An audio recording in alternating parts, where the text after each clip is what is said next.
எல்லாவற்றையும் அவர் கணக்கில் வைத்து நமக்கு அதற்கான அவர் பலனை தருவதற்கு அவர் போதுமானவராக இருக்கிறார். அப்படிப்பட்ட தெய்வத்தை தான் நம்ம ஆராய்த்து கொண்டிருக்கிறோம். நம்ம எங்கெல்லாம் கூடி வருகிறோமோ, எங்கெல்லாம் அவரை தேடுகிறோமோ, அந்த இடத்துலாம் இறங்கி வந்து நம்மளை ஆசீர்வதிக்கிற தேவனாக இருக்கிறார் நம்முடைய தேவன். ஒரு வசனத்தை கூட நம்ம வாசிக்கலாம். நீதிமொழிகள் 21:31 வசனம்.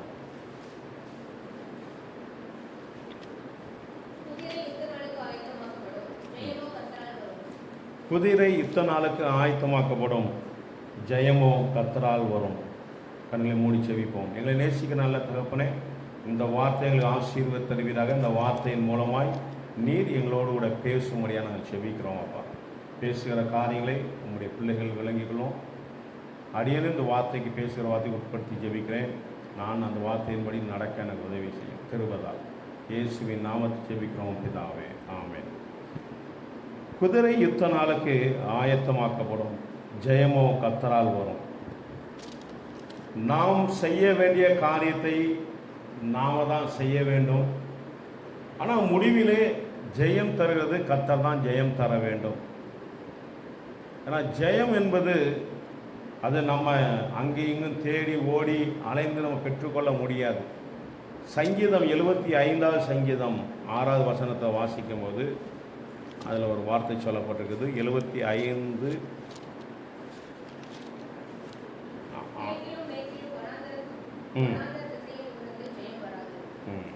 கிழக்கிலும் மேற்கிலும் வனாந்தர திசையிலிருந்தும் ஜெயம் வராது. தேவனே நியாயாதிபதி, ஒருவனை தாழ்த்தி ஒருவனை உயர்த்துகிறார் என்று சொல்லப்பட்டிருக்கு. அப்போ ஜெயம் என்பது கர்த்தரால் வரும். அப்போ கர்த்தர் ஜெயத்தை தருகிறதுனால நாம் எதுவுமே செய்ய வேண்டாமா என்று நம்ம நினைக்கலாம். ஒருவேளை நாம் என்ன செய்யணுமோ அதை செய்யணும். அப்பொழுது தான் ஜெயத்தை கர்த்தர் தருவார். அதாவது குதிரையை நம்ம யுத்த நாளுக்கென்று நம்ம ஆயத்தப்படுத்துகிறது போல நம்முடைய வாழ்க்கையில் நம்ம செய்ய வேண்டிய காரியம், கர்த்தர் எதற்காய் நம்மளை நியமித்திருக்கிறார், நமக்கு என்ன காரியம் இருக்கிறதோ அது எல்லாவற்றையும் ஆயத்தம் பண்ணி வைக்க வேண்டியது நம்முடைய வேலையாக இருக்கிறது. அதுக்காக நான் எதுவுமே செய்ய மாட்டேன், ஆனால் கர்த்தர் எனக்கு ஜெயத்தை தரணும், நான் எந்த முயற்சியும் எடுக்க மாட்டேன், கர்த்தர் எனக்கு ஜெயத்தை தரணும் அப்படின்னு சொல்லி நம்ம கேட்போமானால் நிச்சயமாய் ஜெயம் வராது. அதாவது நான் ஊழியம் செய்ய மாட்டேன், சுவிசேஷம் அறிவிக்க மாட்டேன், கர்த்தரை குறித்து யார்ட்டையும் சொல்ல மாட்டேன், ஆனால் எனக்கு ஊழியத்தில் வளர்ச்சி வேண்டும் என்று சொல்லி நம்ம நினைத்தால் அதில் ஜெயம் வராது. இல்லைன்னா படிக்கிற பிள்ளைகள் நான் படிக்க மாட்டோம், சரியாக உழைப்பு நான் செலுத்த மாட்டேன், ஆனால் எனக்கு பரீட்சையில் பாஸ் பண்ணிடணும், நல்ல மார்க் வரணும்னா நிச்சயமாக மார்க் வராது.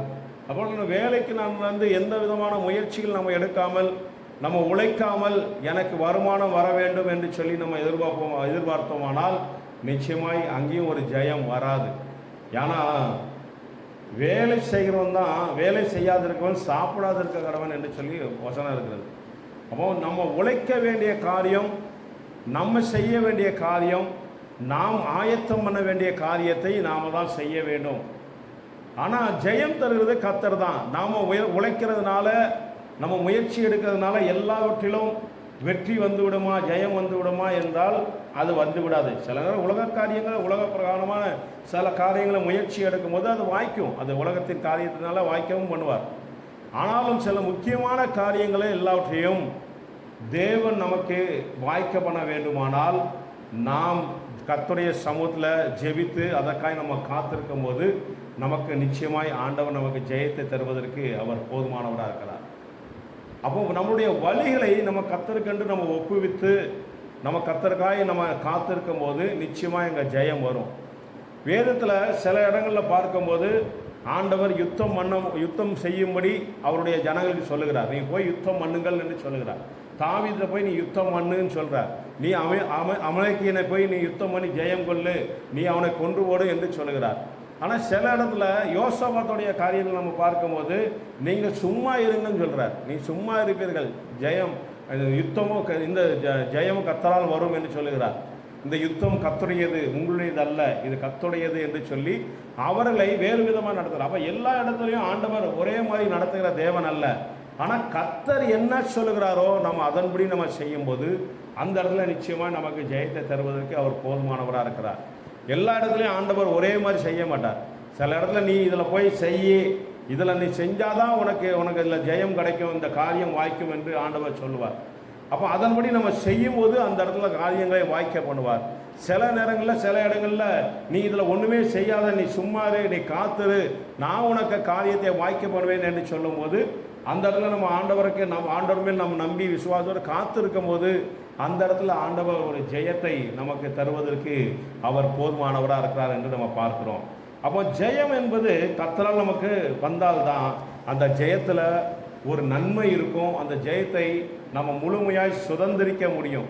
இல்லாவிட்டால் அந்த நம்மளே ஒரு முயற்சி எடுத்து ஏதாவது ஒரு காரியத்தில் ஒரு செய்வோமானால் அதில் ஒருவேளை வெற்றி பெற்றது போல் நமக்கு தெரிந்தாலும் அதில் நிறைய பிரச்சனைகள் நமக்கு ஏற்படலாம். அதனால் கர்த்தர் நமக்கு சொல்லி தேவனுடைய பாதையில் நம்ம நடக்கும்போது, கர்த்தர் நமக்கென்று எந்த பாதையை நமக்கு நியமித்திருக்கிறாரோ அந்த பாதையில் நம்ம நடக்கும்போது அவர் நமக்கு நிச்சயமாய் அந்த ஜெயத்தை தருவார்.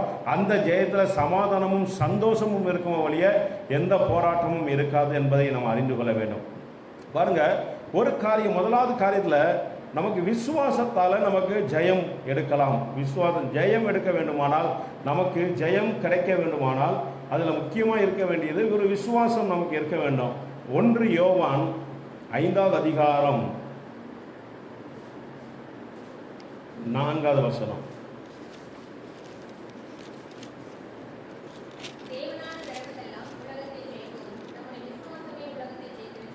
நம்முடைய விசுவாசமே உலகத்தை ஜெயிக்கிற ஜெயம் என்று சொல்லப்பட்டிருக்குது. அப்புறம் தேவனால் பிறப்பதெல்லாம் உலகத்தை ஜெயிக்கும். அப்போ தேவனால் பிறக்கிறது எல்லாமே உலகத்தை ஜெயிக்கிறதாய் காணப்படுகிறது. அப்போ உலகத்தின் மூலமாய் நமக்கு வருகிற காரியம் உலகத்தின் காரியமாக இருக்கிறது. நம்ம பைபிள் ஸ்டடியில் ஐயா எடுத்தாங்க, உலக காரியம் என்ன என்பதை குறித்து அவங்க நிறைய சொன்னாங்க. இப்போ உலகத்திலேருந்து தோன்றின காரியங்கள், உலகத்திலேருந்து வருகிற நம்ம காரியங்கள், இல்லை மாம்ச சுவாபங்கள், இதிலிருந்து நம்ம எதுவுமே நம்ம ஜெயத்தை எடுக்க முடியாது. தேவனால் பிறந்ததெல்லாம் ஜெயிக்கும். அது மாத்திரமில்லை, நம்முடைய விசுவாசமே உலகத்தை ஜெயிக்கிற ஜெயமாக இருக்கிறது. நம்ம விசுவாசித்தால் நிச்சயமாய் அந்த இடத்துல ஒரு ஜெயம் தருவதற்கு அவர் போதுமானவராக இருக்கிறார் நம்மளுடைய ஆண்டவர். முதலாவது நமக்கு கிறிஸ்தவத்துக்கு அடிப்படையே விசுவாசம்தான். விசுவாசம் இல்லாமல் நம்ம தேவனை தரிசிக்க முடியாது, தேவனிடத்துலேருந்து நன்மையை நம்ம பெறவும் முடியாது. கிறிஸ்தவத்துக்கு அடிப்படையே நமக்கு விசுவாசம்தான். அதாவது நம்ம காணாமல் நம்ம விசுவாசிக்கிறோம், கண்டு விசுவாசித்தவர்களை விட நம்ம காணாமல் விசுவாசிக்கிறோம். அதனால தான் தோமா ஆண்டவரை நான் அவருடைய விழாவில் கையை போட்டாலுடைய, அவருடைய காயங்களை நான் பார்த்தாலுடைய நான் விசுவாசிக்க மாட்டேன்னு சொல்லும்போது ஆண்டவர் சொல்றார், நீ கண்டு விசுவாசிக்கிறாய், ஆனால் காணாமல் விசுவாசிக்கிற ஒரு பாக்கியவான்கள் என்று ஆண்டவர் சொன்னார். ஏன்னா நம்ம காணாமல், இயேசுவை காணாமல் நம்ம விசுவாசிக்கிறோம். அவரெல்லாம் சீசர்கள் அவர்களை நேரடியாய் பார்த்து கண்டு விசுவாசித்தார்கள். நம்ம இப்பொழுது விசுவாசிக்கிறோம் என்றால் கர்த்தருடைய கிரியை, அவருடைய கிருபை, அவர் நமக்கு உணர்த்தின காரியங்கள் நம்முடைய கண்கள் திறக்கப்பட்டதுனால நம்ம அவரை விசுவாசிக்கிறோம். அப்போ தேவனை நம்ம தேவனிடத்தில் நன்மை பெற வேண்டும், தேவனை நம்ம விசுவாசிக்க வேண்டும், தேவனிடத்துலேருந்து அவருடைய கிருபையை நம்ம பெற்றுக்கொள்ள வேண்டுமானால் அதுக்கு அடிப்படையாக இருக்கிறது விசுவாசம்தான். அந்த விசுவாசித்தால் மாத்திரம்தான் நம்ம ஜெயத்தை நம்ம பெற்றுக்கொள்ள முடியும். பாருங்கள், ரோமர் 4வது அதிகாரம் 21வது வசனத்தை வாசிக்கலாம். ரோமருக்கு எழுதின நிருபம்.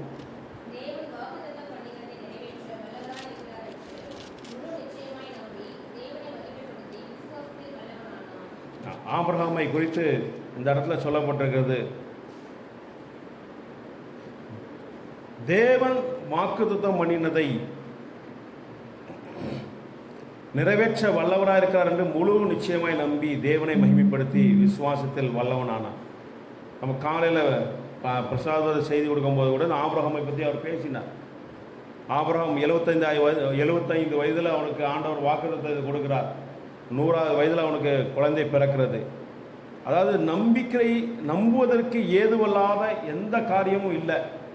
உலக பிரகாரமாய், மாம்ச பிரகாரமாய் நம்ம சிந்திக்கும் போது அது சாத்தியமே இல்லை அப்படிங்கிற இடத்துல தான், அங்கே தான் விசுவாசம் தேவையாக இருக்கிறது.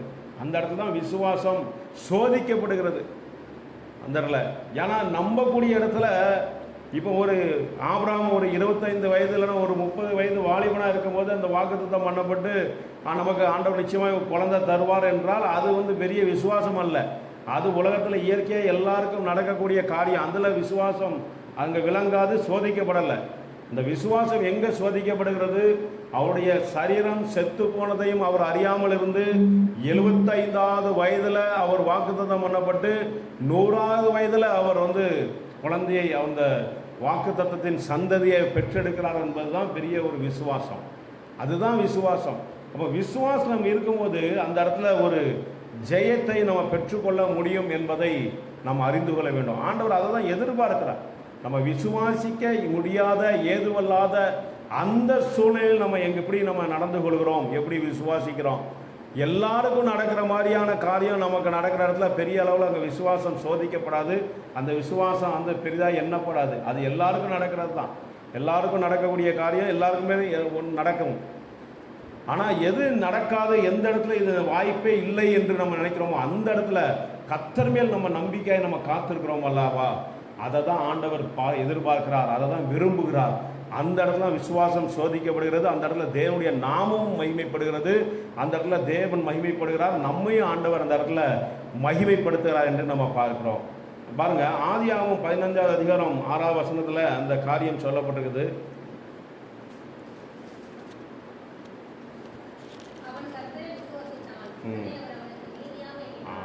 ஆபிரகாம் அந்த கர்த்தரை விசுவாசித்தபடியினால் அதை ஆண்டவர் நீதியாக எண்ணினார் என்று நமக்கு சொல்லப்படுகிறது. சரி, ரெண்டாவது அதிலே இன்னொரு காரியம் பாருங்க. ஏசாயா 36வது அதிகாரம் 5வது வசனம்.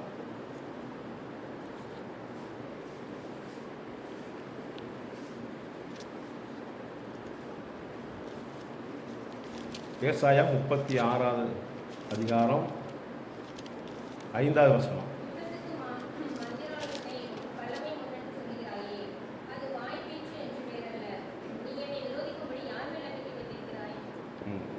எசேக்கியா ராஜாவுக்கு விரோதமாய் இந்த அசீரியா ராஜா சனகரிப்பு வந்து விரோதமாய் ஒரு யுத்தம் பண்ணுவதற்கு ஒரு பெரிய சேனையோடு வந்து நிற்கிறாரு.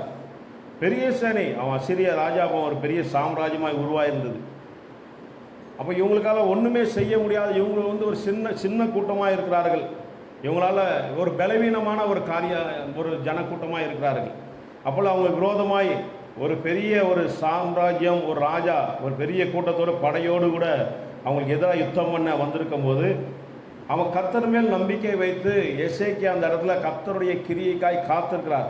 அப்போ அவனுடைய விசுவாசத்தையே தளர்ந்து போக பண்ணும்படி இந்த வார்த்தை சொல்லப்படுகிறது. அவனுடைய தளபதியாகி அந்த ராப்ஷேக் அவளை நோக்கி சொல்கிறான்.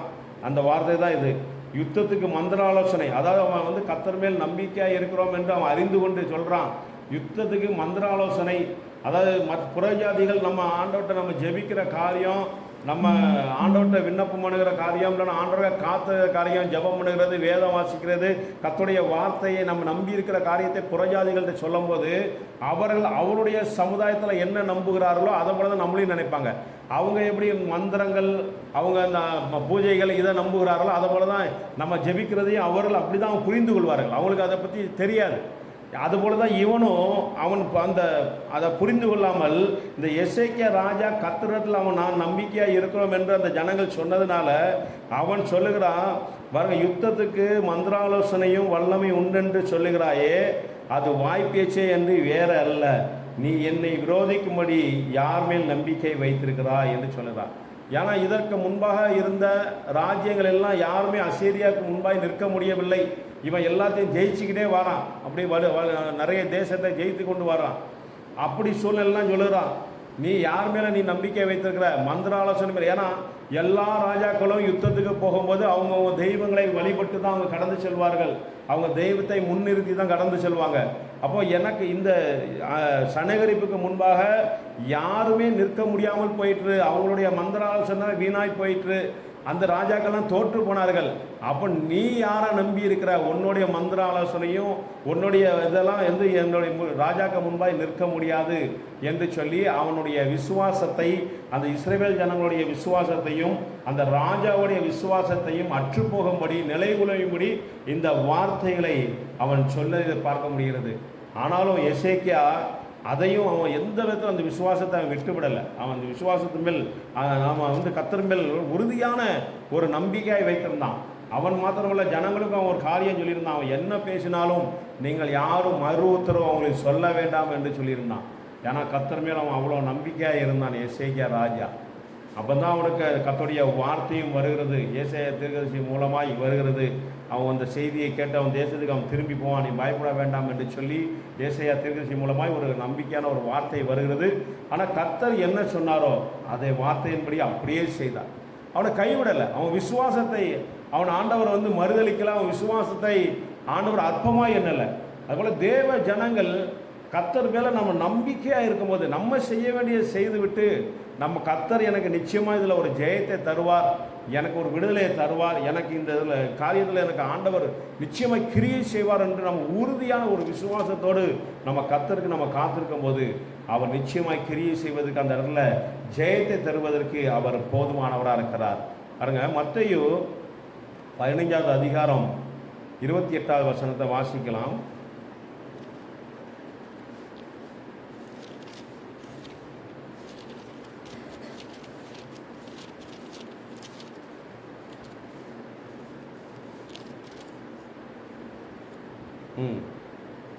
இயேசு அவளுக்கு பிரதித்திரமாக, ஸ்திரியே, உன் விசுவாசம் பெரியது, நீ விரும்புகிறபடி உனக்கு ஆக கடவுது என்று சொல்கிறார்.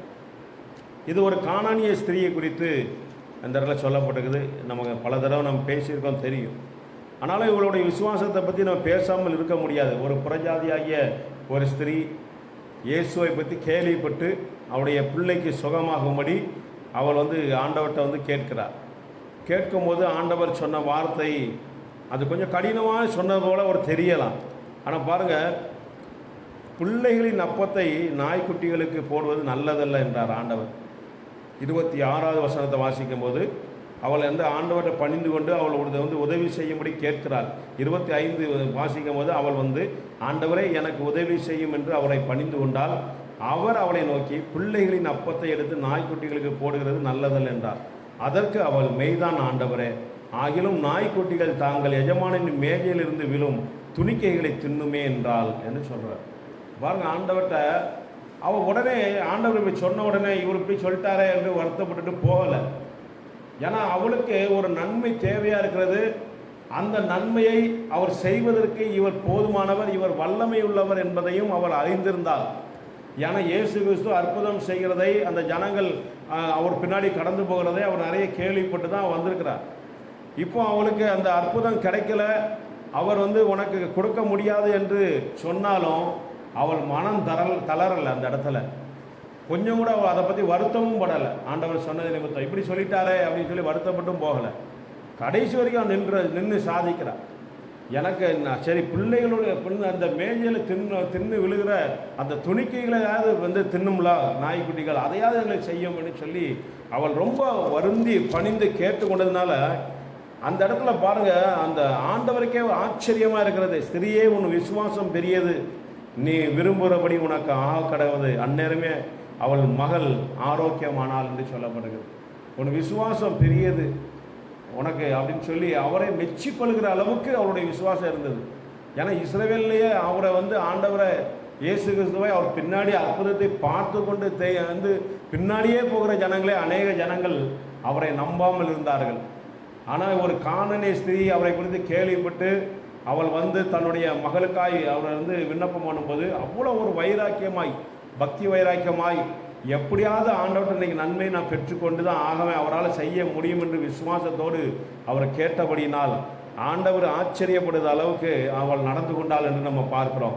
இதை தான் ஆண்டவர் எதிர்பார்க்கிறார். ஒரு சின்ன காரியம் ஒரு 2 தடவை 3 தடவை நம்ம ஜெபித்து விட்டு ஒரு காரியம் நம்ம நடக்கலன்னா, ஆண்டவர் செய்ய மாட்டேங்கிறார், இது ஏதோ தெரில, இல்லைன்னா ஒருவேளை இது நமக்கு தேவ சித்தம் இல்லை அப்படின்னு சொல்லி போகல. ஏன்னா தேவ சித்தம் இருக்கிறா இல்லையா என்பது எல்லா காரியத்திலும் பார்க்க முடியாது. நமக்கு அவசியமாய் நடக்க வேண்டிய காரியத்தெல்லாம் தேவ சித்தத்தை எதிர்பார்க்கக்கூடாது. அதில் எனக்கு செய்து தான் ஆகணும் என்று கேட்கணும். இப்போ இவர் பிள்ளையோடைய சுகம் இவளுக்கு அவசியமான காரியம். அதில் ஆண்டவர் நான் செய்ய முடியாதுன்னு சொன்ன உடனே இது தேவ சித்தம் இல்லைன்னு அவள் போக முடியாது. அதெல்லாம் உறுதியாக நிற்கிறாள். அதுபோல் தேவ சமூகம் 1-2 தடவை நமக்கு ஆண்டவர்கிட்ட கேட்கும்போது ஒருவேளை நமக்கு கிடைக்காவிட்டாலும் உறுதியாக நம்ம நின்று மறுபடியும் தேவ சமூகத்தில் நம்ம கேட்க வேண்டியது, விசுவாசத்தோடு நம்ம கேட்க வேண்டியது மிகவும் அவசியமாக இருக்கிறது. பாருங்கள், லூக்கா எழுதின சுவிசேஷ புத்தகம் 7வது அதிகாரம் 9வது வசனத்தை வாசிக்கலாம்.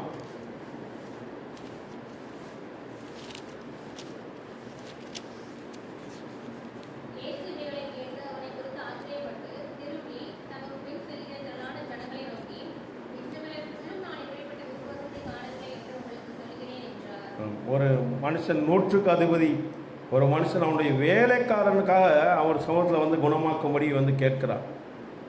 அவன் கேட்டுக்கிட்டு அவரை வந்து அவனை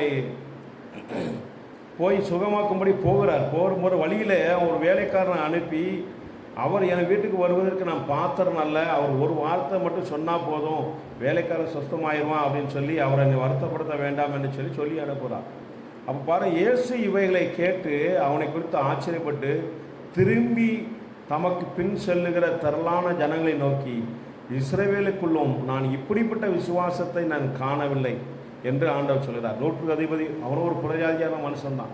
அவன் ஒரு வேலைக்காரனுக்காக அவன் வந்து சுகம் இல்லாமல் இருக்கிறதுனால அவனுக்காக ஒரு விண்ணப்பம் பண்ணுகிறான். அப்போ அவன் வந்து அந்த வேலைக்காரனுக்கு சுகம் கிடைக்க வேண்டும் என்று அவ்வளோ வருந்தி அவன் வேண்டிக் கொள்கிறான். அப்போ அவன் வேலைக்காரன் மேலே அவன் வைத்திருக்கிற அந்த இடத்துல அன்பு விளங்குகிறது. எல்லா எஜமான்களும் தன்னுடைய வேலைக்காரனுக்கு இப்படி போய் செய்துட்டு இருக்க மாட்டாங்க. அவன் வேலைக்காரனுக்கு உடம்பு சரியில்லைனா வீட்டை பக்கம் அனுப்பிடுவான், இல்லைன்னா கைவிட்டுருவான், எதாவது செய்வாங்க. அப்போ இவன் வேலைக்காரனுக்காக இவ்வளவு மெனக்கெடுகிறது, இவ்வளோ வருத்தப்படுத்து அவன் ஆண்டவர்கிட்ட போய் விண்ணப்பம் பண்ணுகிறதெல்லாம் பார்க்கும்போது அவருக்கே அது ஆச்சரியமாக தான் இருக்கிறது. அவன் வேலைக்காரன் மேலே வைத்த அந்த அன்பு அந்த இடத்துல விளங்குகிறது. அதெல்லாம் சொல்லுகிறா, அவன் வந்து இஸ்ரவேலருக்குள்ளே நான் இப்படிப்பட்ட விசுவாசத்தை நான் காணவில்லை. நம்பிக்கை வைத்து அவன் சொல்லுகிறான், ஆண்டவர் அவர் ஒரு வார்த்தை சொன்னால் போதும், அவர் என் வீட்டுக்கு வருவதற்கு நான் பாத்திரம் அல்ல, என் வீட்டுக்கு வர வேண்டாம், அவர் இருக்கிற இடத்துல ஒரு வார்த்தை சொன்னால் போதும் என்று சொல்லி அவன் கேட்டுக்கிறத நம்ம பார்க்குறோம். ஆனால் அப்படிப்பட்ட ஒரு விசுவாசம் நமக்கு இருக்க வேண்டும் என்று தேவன் விரும்புகிறார். பாருங்கள், 2வது காரியம், ஜெபத்தினால் நமக்கு ஜெயம் வருகிறது. முதல்ல விசுவாசத்தினால் நமக்கு ஜெயம், 2வது ஜெபத்தினால் நமக்கு ஜெயம். தானியேலின் புத்தகம் 6வது அதிகாரம் 28வது வசனம்.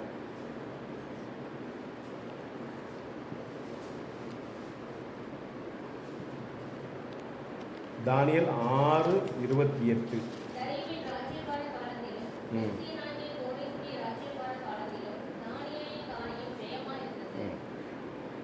தானியேலின் காரியம் ஜெயமாய் இருந்தது என்று சொல்லப்பட்டிருக்குது. தானியேல் இஸ்ரவேல் ஜனங்களை சிறையிருப்புக்கு, பாபிலோனுக்கு சிறையிருப்புக்கு கொண்டு போகப்பட்ட அந்த ஜனங்களோடு கொண்டு போகப்பட்ட ஒரு வாலிபன் தான் தானியேல். வாலிபனாய் அவன் கொண்டு போகப்பட்டான். அந்த இடத்துல ராஜ்யங்கள் மாறுகிறது, ராஜாக்கள்லாம் மாறுகிறார்கள். அவன் நேபுகாத்நேச்சார் காலத்தில் அவன் கொண்டு போகப்பட்டான். அப்போ ராஜாக்கள் மாறுகிறார்கள், ராஜ்யங்கள்லாம் மாறுகிறது. ஆனால் இப்படிப்பட்ட கால சூழ்நிலையிலும் தானியேலுடைய காரியமோ ஜெயமாக இருந்தது என்று சொல்லப்பட்டிருக்குது. ஏன்னா தானியேலுடைய காரியம் ஏன் ஜெயமாக இருந்ததுன்னா, அவன் ஒரு ஜெபிக்கிற மனுஷனாய் காணப்பட்டான், கர்த்தருக்கு பிரியமான ஒரு மனுஷனாய் காணப்பட்டான் என்று நாம் பார்க்கிறோம்.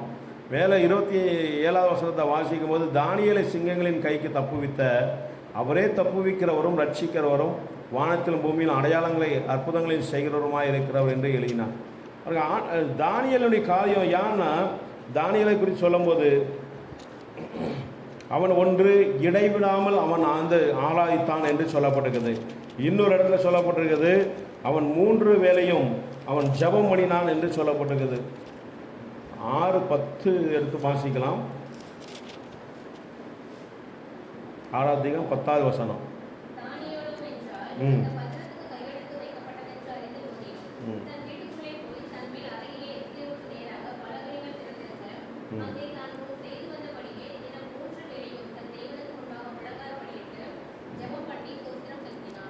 தானியேலுக்கு 3 வேளையும் ஜெபிக்கிற ஒரு வழக்கம் இருந்தது என்று சொல்லப்படுகிறது.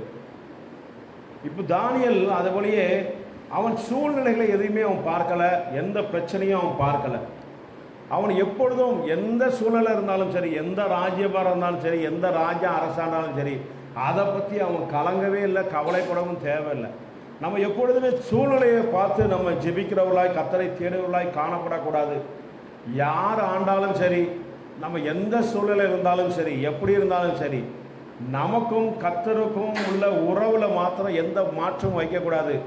நாம் கர்த்தரை நோக்கி பார்க்கிறதும் ஜெபிக்கிறதும் விண்ணப்பம் பண்ணுகிறதும் அது எப்பொழுதுமே மாறாமல் நம்ம செய்து கொண்டிருக்கும் போது கர்த்தர் எந்த சூழ்நிலையிலும் நம்மை மாத்திரம் ஆளுகை செய்வதற்கும் நம்மை நடத்துவதற்கும் அவர் போதுமானவராக இருக்கிறார். ஹல்லேலூயா.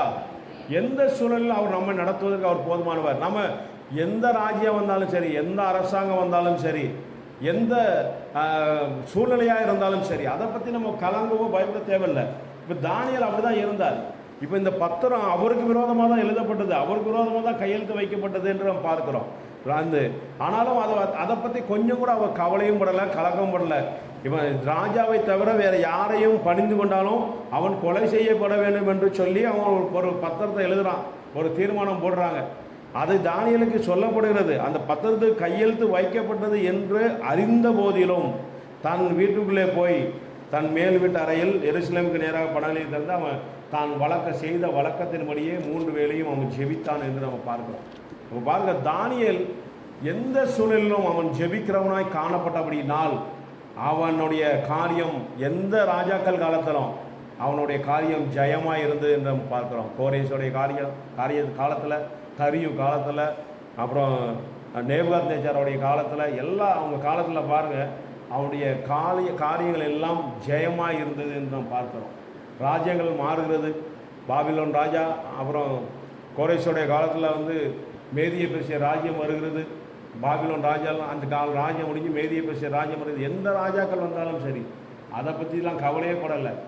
அவனுடைய காரியம் ஜெயமாக இருந்தது. ஏன்னா ராஜ்யங்களையும் ராஜாக்களையும் உருவாக்குகிற தெய்வம் நம்முடைய தெய்வம்.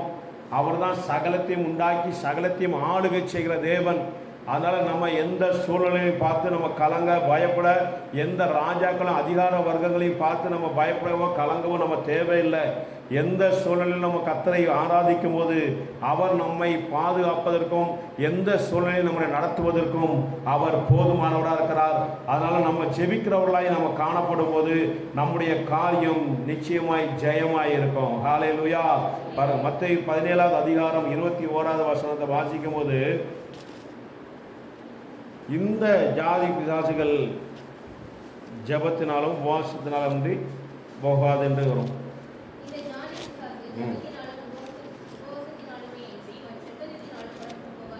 அப்போ நம்ம ஜெபத்தினால் பிசாசை நம்ம ஜெயிக்க வேண்டுமானால் நமக்கு ஜெபம் அவசியமாக இருக்கிறது. ஏன்னா தேவனுடைய பிள்ளைகளுக்கு விரோதமாய் எப்பொழுதுமே பிசாசு ஏதாவது ஒரு காரியம் செய்து கொண்டே தான் இருப்பான்.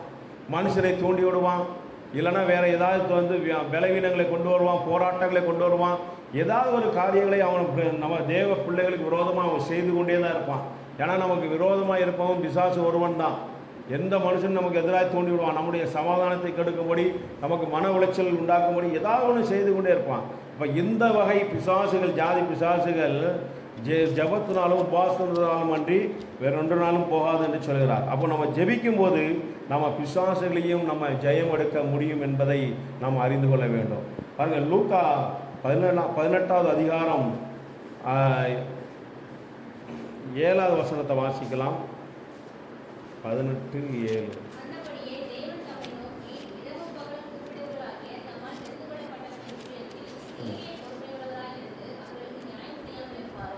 பாருங்க, அதுக்கு முன்னாடி ஒன்றுலேருந்து சொல்லும்போது ஒரு ஓமையை சொல்லிவிட்டு இந்த காரியத்தை ஆண்டவர் சொல்லுகிறார். ஒரு விதவை ஸ்திரீ ஒரு நியாயாதிபதிகிட்ட போய் தனக்கு நியாயம் செய்ய வேண்டும் என்று அவள் கேட்டுக்கொண்டு இருக்கிறாள் என்று சொல்லப்பட்டிருக்கிறது. அவன் தேவனுக்கு பயப்படாதவன், கர்த்தரை குறித்து அறியாதவன், அவன் துன்மார்க்கமாக இருக்கிறவன். ஆனாலும் இந்த விதவை ஸ்திரீ அவள்கிட்ட போய் ஓயாமல் போய் அலட்டி கொண்டு இருந்ததுனால அவன் அவளுக்கு நியாயம் செய்ய வேண்டும் என்று சொல்லி தனக்குள்ளே சொல்லி கொண்டான் என்று சொல்லி அந்த ஊமையை ஆண்டவர் சொல்லுகிறார். அவன் உலகத்தின் அநீதியுள்ள அந்த நியாயாதிபதி அவன் சொன்னதை சிந்தித்து பாருங்கள். ஒரு அநீதியான ஒரு நியாயாதிபதியை தன்னிடத்தில் நியாயம் செய்ய வேண்டும் என்று அடிக்கடி கேட்கிற அந்த ஸ்திரீயின் இடத்துல அவன் ஏதாவது நியாயம் செய்ய வேண்டும் என்று அவன் சொல்லுவான். ஆனால் தேவன் தம்மை நோக்கி இரவும் பகலும் கூப்பிடுகிறவர்களுடைய தம்மால் தெரிந்து கொள்ளப்பட்டவர்கள் விஷயத்தில் நீடிய பொறுமை உள்ளவராயிருந்து அவளுக்கு நியாயம் செய்யாமல் இருப்பாரோ. சீக்கிரத்திலே அவருக்கு நியாயம் செய்வார் என்று அடுத்த வசனத்தை சொல்லப்படுது. பாருங்க, ஒரு அநீதியான மனுஷனே இப்போ உலகத்திலேயே நம்ம வந்து கோர்ட்டுக்கு போகிறோம், நமக்கு நியாயம் கிடைக்க வேண்டும் என்று போலீஸ் ஸ்டேஷனுக்கு போகிறோம், இப்படியான காரியங்கள்லாம் பூரா துன்மார்க்கர்களும் அநீதியான காரியங்கள் தான் இருக்கிறான், அநீதியான நியாயாதிபதிகள் தான் இருக்கிறாங்க. அவர்களே நியாயம் செய்யும் போது தம்மால் தெரிந்து கொள்ளப்பட்ட தம்முடைய ஜனம் இரவும் பகலும் அவரை நோக்கி கூடும்போது நியாயம் செய்யாமல் இருப்பாரோ என்று சொல்லுகிறார். அப்போ அவர்கள் தெரிந்து கொள்ளப்பட்ட ஜனமாகிய நாம், அவருடைய நாமம் தரிக்கப்பட்ட ஜனங்களாகிய நாம் அவரை நோக்கி நம்ம இரவும் பகலும் கூப்பிடும்போது அவர் கேட்காமல் இருப்பாரா? நிச்சயமாய் அவர் கேட்டு நமக்கு பதில் தருவார். நமக்கு நிச்சயமாய் நமக்கு நியாயம் செய்வதற்கு அவர் உண்மை உள்ளவராக இருக்கிறார். சீக்கிரத்தில் அவர்களுக்கு நியாயம் செய்வார். ஒருவேளை நீடிய பொறுமை உள்ளவராக இருக்கலாம், சில காரியத்துக்கு அமைதலாக இருக்கலாம், ஆனாலும் அவர் நிச்சயமாய் அவர் உங்களுக்கு நியாயம் செய்வதற்கு அவர் போதுமானவராக இருக்கிறார். அதை குறித்து நம்ம எந்த விதத்தில் சந்தேகப்படவோ நம்ம பயப்படவோ தேவையில்லை. பாருங்கள், மூன்றாவது காரியம், வேத வசனத்தை கொண்டு நம்ம ஜெயத்தை எடுக்க முடியும். மத்தேயு 4வது அதிகாரம், அதுக்கு முன்னாடி யோவான் 8வது அதிகாரம் 32 வாசிக்கலாம். யோவான்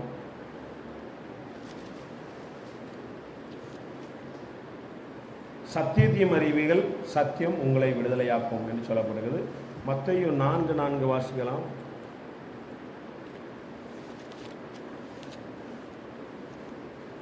அவர் பிரதியுத்தரமாக, மனுஷன் அப்பத்தினாலே மாத்திரமல்ல தேவனுடைய வாயிலிருந்து புறப்படுகிற ஒவ்வொரு வார்த்தையினாலும் பிழைப்பான் என்று சொல்லப்படுகிறது.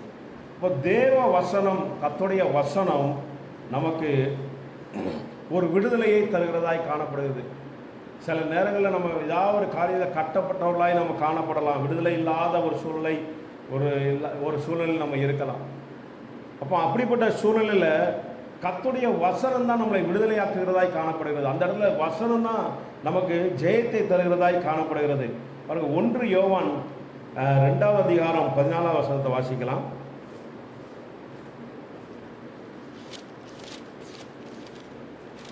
2:14.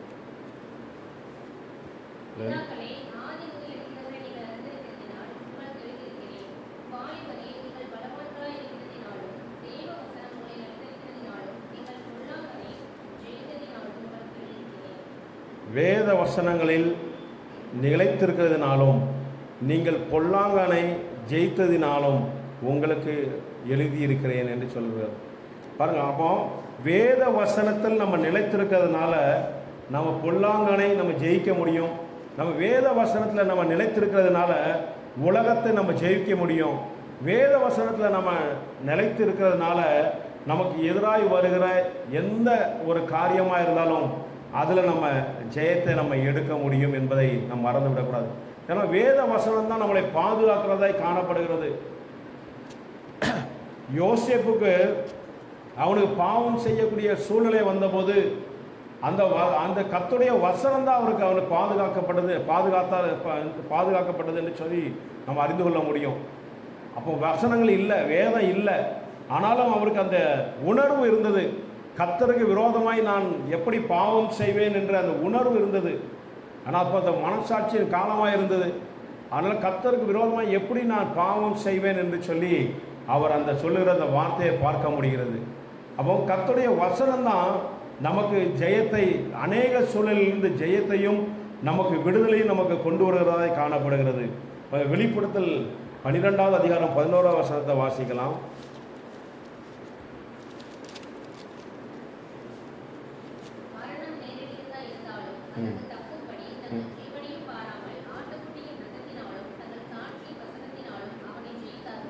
மரணம் நேருகிறதா இருந்தாலும் அதற்கு தப்பும்படி தங்கள் ஜீவனையும் பாராமல் ஆட்டுக்குட்டியின் ரத்தத்தினாலும் தங்கள் சாட்சியின் வசனத்தினாலும் ஜெயித்தார்கள் என்று சொல்லப்படுகிறது. மோசேக்கு விரோதமாய் ஆண்டவரே பட்டயத்தை எடுத்துக்கொண்டு வரும்போது அவனுடைய மனைவி அவனுடைய பிள்ளைகளுக்கு விருத்த சேதனம் செய்து மோசையுடைய ஜீவனை காப்பாற்றினாள் என்று நம்ம பார்க்கிறோம். இப்போ ஆண்டவர் ஒரு காரியத்தை, ஒரு கட்டளையை சொல்லியிருக்கிறார். எந்த ஆண் பிள்ளைகளுக்கு விருத்த சேதனம் செய்ய வேண்டும் என்று ஏற்கனவே சொல்லியிருக்கிறார். இது மோசையுடைய பிள்ளைகளுக்கு அவங்க செய்யாமல் இருந்ததுனால கர்த்தருடைய தூதன் அவனுக்கு விரோதமாய் அவனை கொண்டு போடும்படி வந்தான் என்று சொல்லப்பட்டிருக்கிறது.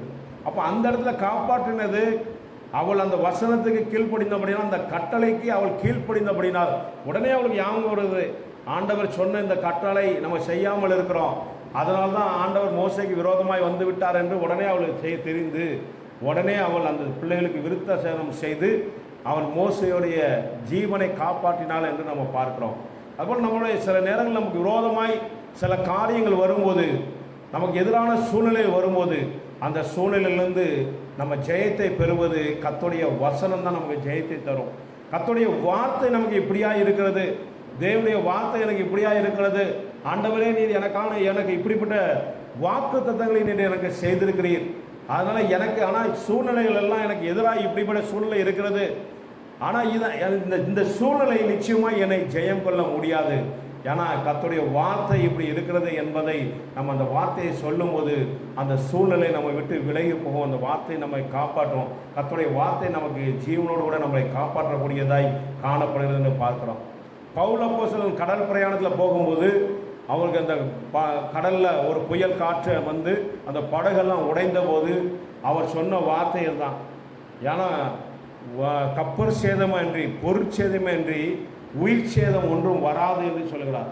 காரணம், கர்த்தருடைய தூதன் எனக்கு இந்த ராத்திரி வேளை தோன்றி அவர் நீ ராஜாக்கு முன்பாய் ராயனுக்கு முன்பாய் நீ நிற்க வேண்டும் என்று சொல்லியிருக்கிறார். அதனால் இந்த வார்த்தையின்படி நான் ராயனுக்கு முன்பாய் நிற்க வேண்டியதாக இருப்பதனால் எந்த விதமான உயிர் சேதமும் வராது, பொருட்சேதம் கப்பல் சேதம் மட்டும்தான் இங்கே ஏற்படும் என்பதை அவர் உறுதியாய் நம்பினார் என்று பார்க்கிறோம். ஏன்னா அந்த வார்த்தையை அவர் நம்பினார்.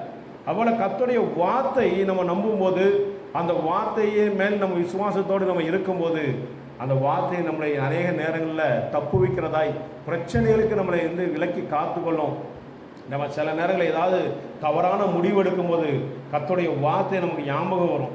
இந்த இடத்துல கர்த்தருடைய வார்த்தை இப்படி சொல்லியிருக்கிறது, நாம் இதை செய்தால் கர்த்தருக்கு விரோதமாய் செய்தபடியும் மாறிடுமே அப்படின்னு அந்த வார்த்தையை நம்ம தவறு செய்யாதபடிக்கு நம்மளை காப்பாற்றி விடும். அநேக நேரங்களில் நமக்கு ஜெயத்தையும் அது கொண்டு வருகிறதாய் காணப்படுகிறதா இருக்கிறது. அதனால்தான் தேவனுடைய பிள்ளைகளுக்கு ஜெயம் அது கர்த்தரால் தான் வரும். நம்ம செய்ய வேண்டியது, நம்ம ஆயத்தம் பண்ண வேண்டியதை நம்ம செய்யும்போது அந்த ஜெயத்தை அவர் தருவதற்கு அவர் போதுமானவராக இருக்கிறார். நமக்கு விசுவாசத்தால் நமக்கு ஜெயம் வருகிறது, நமக்கு ஜெபத்தினால் ஜெயம் வருகிறது, நமக்கு தேவ வசனத்தினால் நமக்கு ஜெயம் வருகிறதாய் காணப்படுகிறது. கண்களை மூடி நாம் செய்திப்போம். ஹல்லேலூயா. கர்த்தர் நல்லவர், அவரை போல நல்ல தேவன் ஒருவரும் இல்லை. எங்களுக்கு ஜெயத்தை தருகிற தேவன் நீர் ஆண்டவரே. குதிரை யுத்த நாளுக்கு ஆயத்தப்படுத்தப்படும், ஜெயமோ கர்த்தரால் வரும் என்று சொன்னது போல நீர் எங்களுக்கு ஜெயத்தை தருகிற தேவனாக இருக்கிறப்பா. ஹல்லேலூயா. உமக்கு ஸ்தோத்திரம், ஸ்தோத்திரம். நன்றியோடு உம்மை துதிக்கிறோம்.